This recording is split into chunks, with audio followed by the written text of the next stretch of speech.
Selamat pagi, Assalamualaikum warahmatullahi wabarakatuh. Salam sejahtera untuk kita semua. Perkenalkan, saya Bapak Edi Hamdi. Di sini Bapak akan mengajar mengenai manajemen ekonomi bisnis. Di antaranya nanti poinnya ada tentang ilmu ekonomi dan ruang lingkupnya. Ada juga kelangkaan dan masalah pokok ekonomi, lalu pelaku-pelaku kegiatan ekonomi. Baik, sebelum kita mulai untuk pelajarannya, alangkah baiknya kita berdoa terlebih dahulu agar kita diberi kemudahan dalam belajar. Baik, berdoa sesuai dengan kepercayaan agama masing-masing. Berdoa dipersilakan. Berdoa selesai. Selanjutnya, sebelum kita memulai pelajaran pada hari ini, Bapak absen terlebih dahulu ya. Yang pertama, Amira Hilya Faradisa. Yang kedua, Akila Zahra Setiawan. Lalu Gendis Kirania Mahaswari. Hasnida Almira Putri Hasibuan. Nadi Fatihah Permata Andalusia. Aira Maheswari. Aisyah Gayatri Putri Laib. Alia Syahmi Fatina. Selin Zafira Findra. Magnolia Sakirana Ewaldo. Baik, sudah selesai. Selanjutnya langsung Bapak akan membahas materi. Untuk yang pertama, Bapak akan membahas mengenai ilmu ekonomi dan ruang lingkupnya.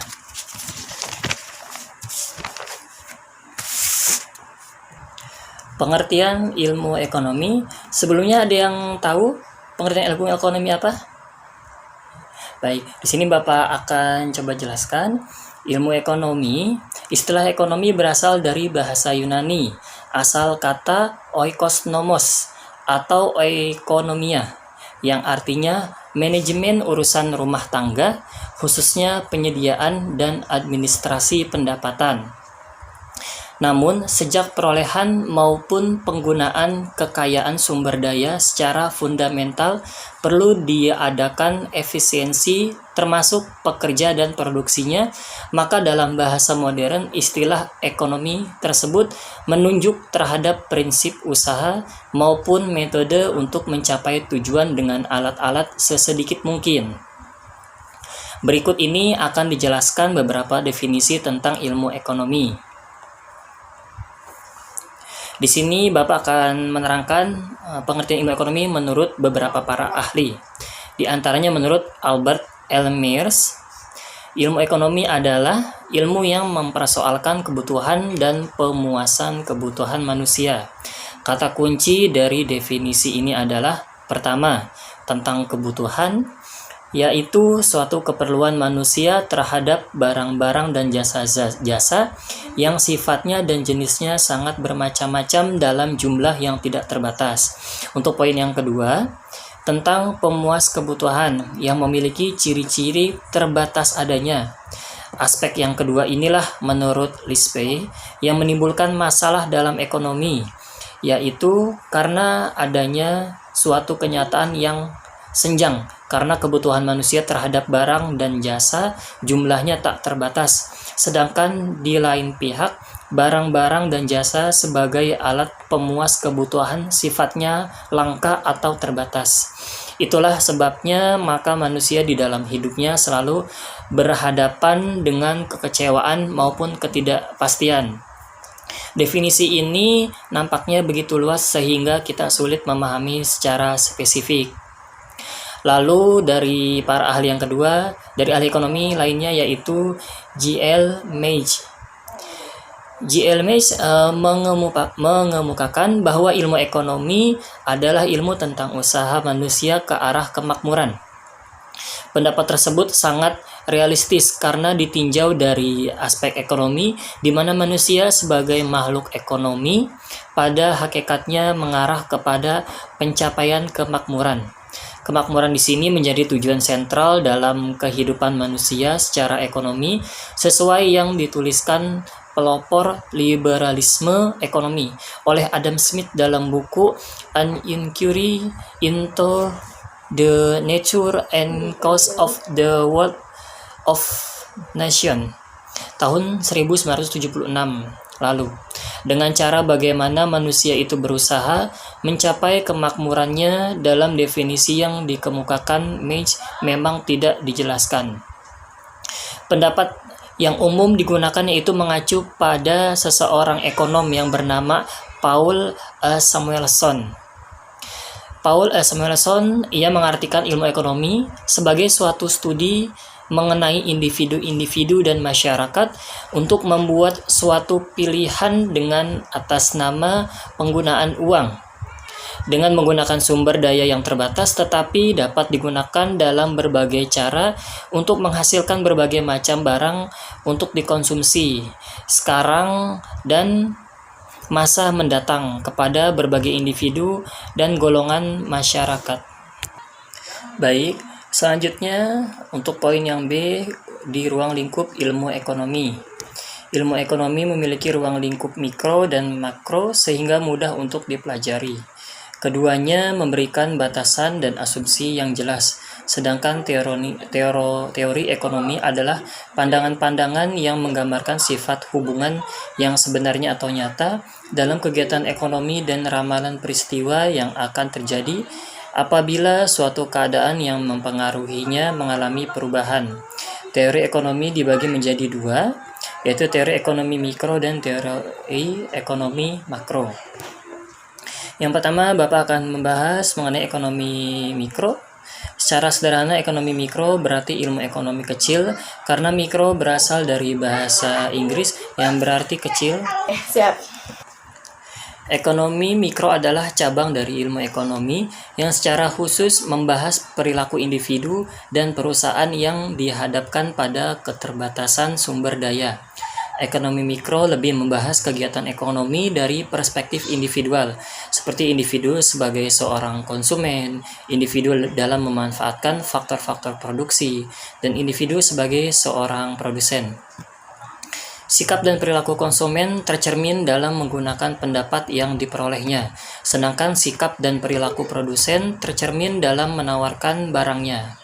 Jadi inti dalam ekonomi mikro adalah masalah penentuan harga, sehingga ekonomi mikro sering dinamakan dengan teori harga.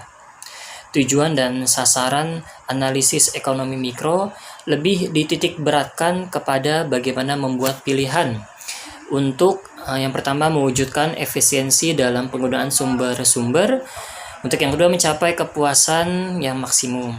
Itu keterangan kurang lebih dari ekonomi mikro. Di sini Bapak untuk melanjutkan mengenai penjelasan ekonomi makro. Ekonomi makro, istilah ekonomi makro itu sendiri untuk pertama kali diperkenalkan oleh Ragnar Frisch pada tahun 1933 untuk diterapkan pada studi mengenai hubungan antar agregat ekonomi yang bersifat luas, seperti pendapatan nasional, inflasi, pengangguran agregat, dan neraca pembayaran. Ekonomi makro adalah cabang dari ilmu ekonomi yang mempelajari keseluruhan ekonomi dalam bentuk jumlah barang dan jasa yang diproduksi, total pendapatan yang dihasilkan, tingkat pengangguran, serta sifat-sifat umum harga barang. Ekonomi makro lebih digunakan untuk menganalisis masalah-masalah yang lebih general atau umum, seperti analisis tentang kebijakan pemerintah, mengenai stabilitas harga, pengangguran, pertumbuhan ekonomi, dan sebagainya. Apabila yang dibicarakan masalah produsen, maka yang dianalisis produsen secara keseluruhan. Demikian halnya jika konsumen, maka yang dianalisis adalah seluruh konsumen dalam mengalokasikan pendapatannya untuk membeli barang atau jasa yang dihasilkan oleh perekonomian.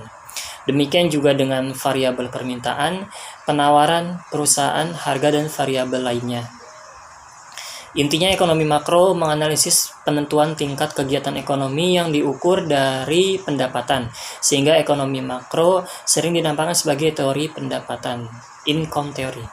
Tujuan dan sasaran analisis ekonomi makro antara lain membahas masalah sisi permintaan agregat dalam menentukan tingkat kegiatan ekonomi. Lalu pentingnya kebijakan dan campur tangan pemerintah untuk mewujudkan prestasi kegiatan ekonomi yang diinginkan. Lalu selanjutnya mengenai perbedaan ekonomi mikro dan ekonomi makro.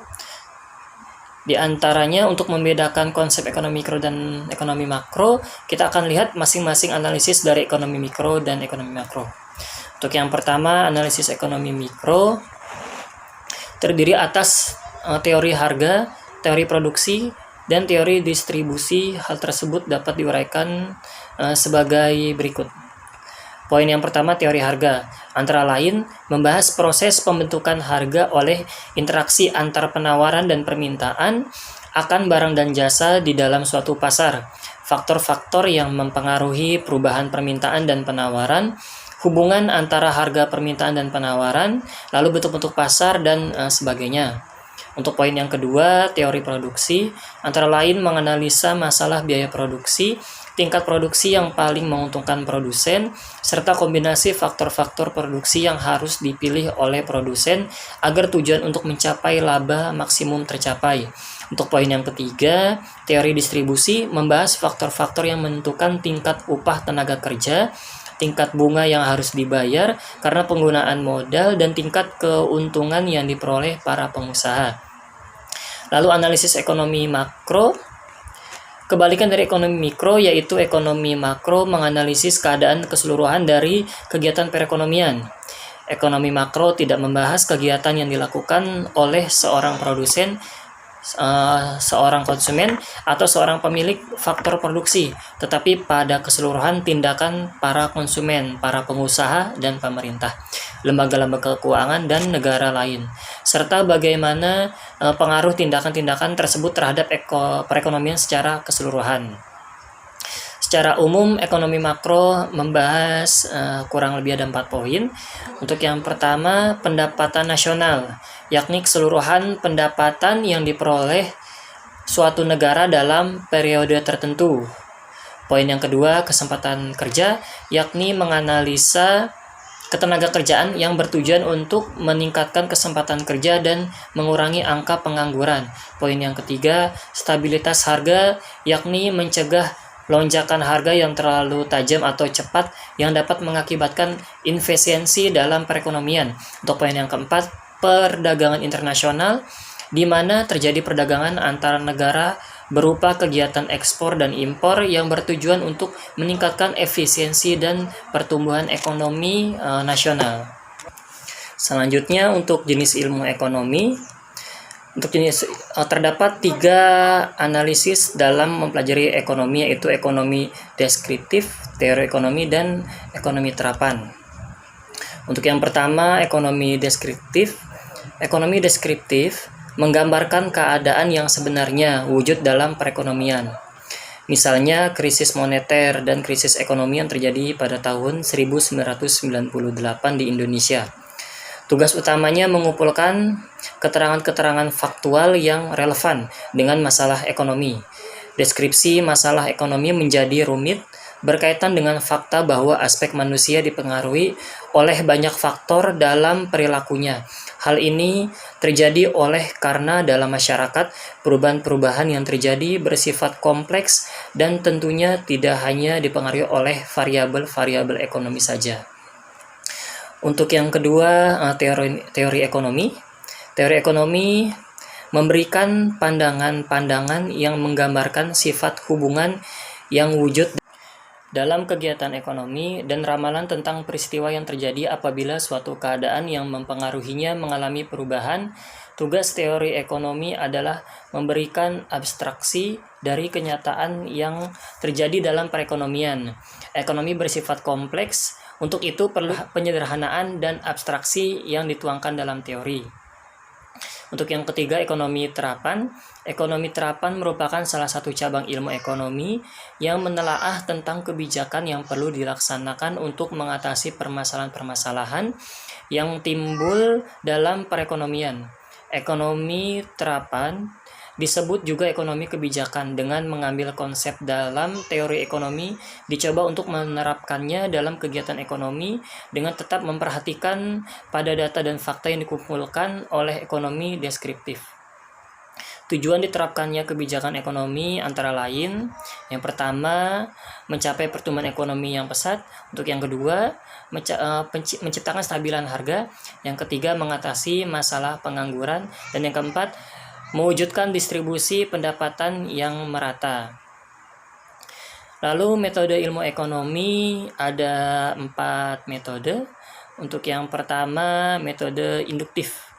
Metode induktif yaitu metode di mana suatu keputusan dilakukan dengan mengumpulkan semua data informasi yang ada dalam realitas kehidupan.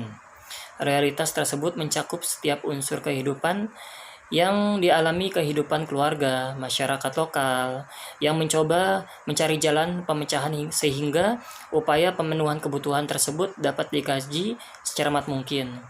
Untuk metode yang kedua, metode deduktif. Metode deduktif yaitu metode ilmu ekonomi yang bekerja atas dasar hukum, ketentuan atau prinsip umum yang sudah diuji kebenarannya.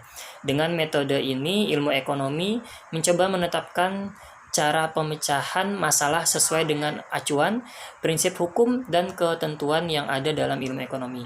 Misalnya dalam ilmu ekonomi terdapat hukum yang mengemukakan bahwa jika persediaan barang dan jasa berkurang dalam masyarakat, sementara permintaannya tetap, maka barang dan jasa akan naik harganya. Untuk metode yang ketiga, metode matematika, yaitu metode yang digunakan untuk memecahkan masalah-masalah ekonomi dengan cara pemecahan soal-soal secara matematis. Maksudnya bahwa dalam matematika terdapat kebiasaan yang dimulai dengan pembahasan dalil-dalil. Melalui pembahasan dalil-dalil tersebut dapat dipastikan bahwa kajian dapat diterima secara umum. Untuk poin yang keempat, metode statistika.